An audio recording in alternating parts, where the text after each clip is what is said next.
오늘 대한수면연구학회와 함께하는 수면의 비밀 시간입니다. 오늘은 여성의 수면, 엄마의 수면이란 제목으로 할 텐데요. 오늘 여러분과 만나게 된 저는 원광대 삼본병원 신경과 한선정이라고 합니다. 안녕하세요. 반갑습니다. 그리고 오늘 같이 얘기해 주실 분 교수님 모셨습니다. 선생님. 네, 안녕하세요. 저는 성신여대 심리학과에 재직 중인 서수연이라고 합니다. 반갑습니다. 여성의 수면, 특히 엄마의 수면에 관해서 이제 자세히 얘기해 주실 것 같은데요.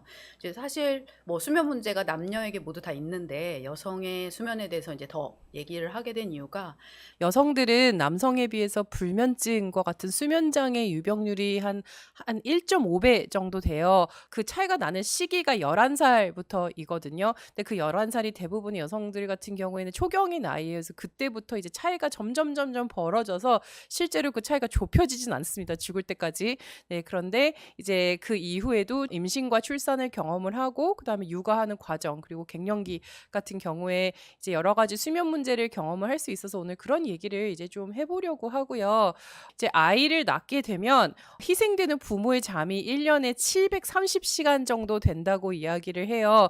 한 달 정도가 통으로 날아가는 것인데요. 우리가 잠 자체를 잘 자는 이유가 여러 가지가 있습니다. 여러 가지 뭐 회복의 기능과 같은 것들도 있고요. 뭐 대사나 체온 조절 그리고 우리가 아프지 않기 위한 어떤 면역 기능의 유지 같은 것들도 있기는 한데요. 특히 이제 신생아를 키우시는 분들 같은 경우에는 아이가 처음 태어나게 되면 멜라토닌이라고 하는 수면을 유도하는 호르몬이 잘 분비가 아직은 되지 않습니다. 엄마의 모유를 통해서 좀 전달을 받게 됩니다. 엄마가 좀 아무래도 밤낮이 바뀌게 잠을 자고 있거나 좀 불규칙적이라면 이런 멜라토닌 분비가 충분히 되지 않아서 아이에게 전달을 잘 안 될 수 있는 이런 가능성도 있고요. 또 잠을 너무 안 자게 되면 사람이 아예 안 잘 수는 없기 때문에 진짜 뭐 3초, 5초 이런 식으로 깜빡깜빡 잠을 자는 초미세 수면이라고 하는 형태의 수면을 취하게 됩니다. 엄마들이 주로 어린 아이들을 육아를 한다고 생각을 한다면 아마 아이가 다친 경험을 해 본다면 정말 눈 깜짝할 사이에 잠깐 한눈판 사이에 일어나는 경우가 많거든요. 그래서 이런 식으로 잠깐 한눈판 사이에 혹은 잠깐 존 사이에 좀 이런 사고들이 생길 수가 있으니까 아이의 안전을 위해서도 엄마들이 잠을 잘 자야 한다는 것을 말씀을 드리고 싶습니다. 결국에는 우리의 잠과 우리의 기분이 굉장히 밀접한 관련이 있거든요. 그렇기 때문에 우리가 잠을 잘 자지 못하면 다음 날에 감정 컨트롤이 잘 되지 네. 않아요. 그렇기 때문에 평소보다 더 예민하기도 하고 이제 연구들을 살펴보면 아이들에게 좀 집중을 하는 시간이나 아이에게 적절하게 반응하는 이런 민감성도 상당히 떨어진다고 합니다. 그래서 이런 육아도 효율적으로 그리고 좀 잘하지 못하는 이런 부분들이 있다는 것을 좀 생각을 해 보시면 좋을 것 같고요. 1차적으로 엄마가 잘 자려면 아이도 잠을 잘 자야 한다는 말씀을 드리면서 좀 아이는 어떻게 잘 재울까에 대한 얘기를 이제 좀 해 볼까 합니다. 대부분의 아이들이 한 1 년이 지나면 좀 어느 정도 이렇게 수면 패턴이 안정화되기는 합니다. 그럼에도 불구하고 이제 6개월에서 36개월 사이에 한 3분의 1 그러니까 3명 중에 1명의 아이는 수면 문제를 보고를 하는데요. 단순히 수면 문제로 끝나는 게 아니라 결국엔 아동기의 수면 문제가 청소년기의 수면 문제로 이어지고 청소년기의 수면 문제가 결국엔 성인기의 수면 장애로 이어지기 때문에 좀 이런 부분들을 미리 조정을 해서 최대한 수정을 하는 게 좋다는 말씀을 드리고 싶습니다. 그래서 보통은 우리가 아이가 잠에 문제가 있다라고 얘기하는 게 총 3가지 정도의 문제가 있어요. 첫 번째가요. 아이가 이렇게 잘 재우려고 눕혔는데 너무 안 자는 뭐 예를 들어 계속 울거나 칭얼거리거나 이렇게 잠을 안 자는 이런 수면 개시의 문제가 있고요.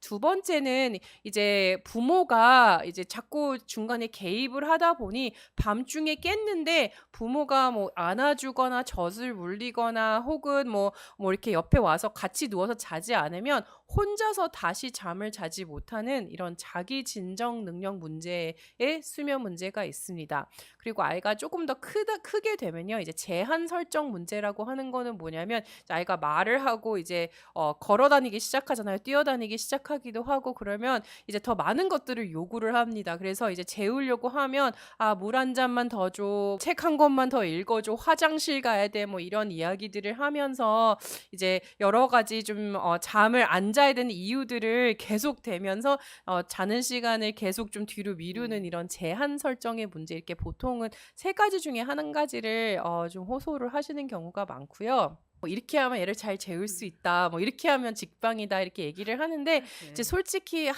방법이 모든 부모에게 맞다고 생각을 하지는 않거든요.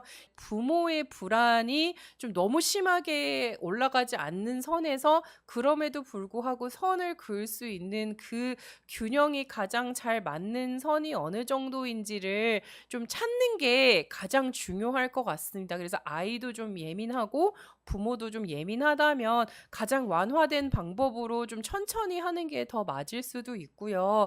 만약에 뭐 "우리 애는 좀 무뎌. 그리고 나도 애 우는 게 별로 신경 안 쓰여." 그러면 조금 더 뭐 이렇게 좀 엄격한 방법을 사용할 수도 있지만 결국에는 부모의 불안과 한계 설정의 균형을 찾는 게 굉장히 중요하다는 것을 이제 말씀을 드리고 싶었습니다. 100 일쯤 되면 아이들이 어느 정도 좀 밤에도 자는 것 같고 낮에도 좀 깨어 있는 것 같고 아마 이런 변화들을 관찰을 해볼 수가 있어요.